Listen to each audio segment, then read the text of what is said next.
பாப்பா எப்பயுமே விழுகிற மாதிரி வருது. நைட்டும் விழுந்துட்டா. நைட்டு 10:30 போல் அவளுக்கு ஆனால் இந்த வாட்டி நல்லா பலமாக விழுந்துட்டா போல். ரொம்ப ப்ளீட் ஆச்சு. ரொம்ப வலிச்சது போல். பாப்பாவுக்கு ஃபீட் கூட எடுத்துக்க முடியல. சரி, ஓகே, நார்மல் டாக்டர் கிட்டே போகாமல் டென்டிஸ்ட் கிட்டேயே போயிடலாம். ஏன்னா பல்லில் தான் அடிபட்டு இருந்துச்சா.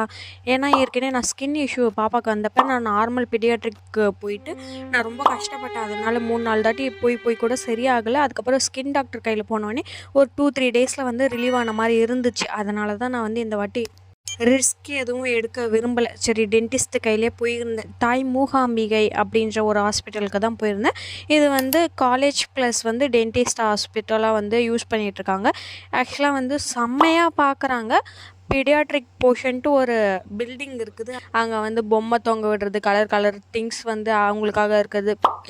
பெரியவங்களுக்கு ப்ளூ கலரில் இருந்துச்சுன்னா அவங்களுக்கு ஆரஞ்சு கலரில் கொஞ்சம் அவங்களுக்கு கம்ஃபர்டபுள் பண்ணுற மாதிரி இருந்தது.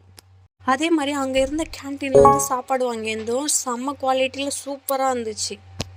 இது ப்ரைவேட் ஹாஸ்பிட்டல் தான். பட் எனக்கு பாப்பாவுக்கு பார்க்குறதுக்கு மட்டும் 110 தான் ஆச்சு. ஒரு அட்டை போனோடனே போட சொல்லுவாங்க. அதுக்கு 10 ரூபா தான்.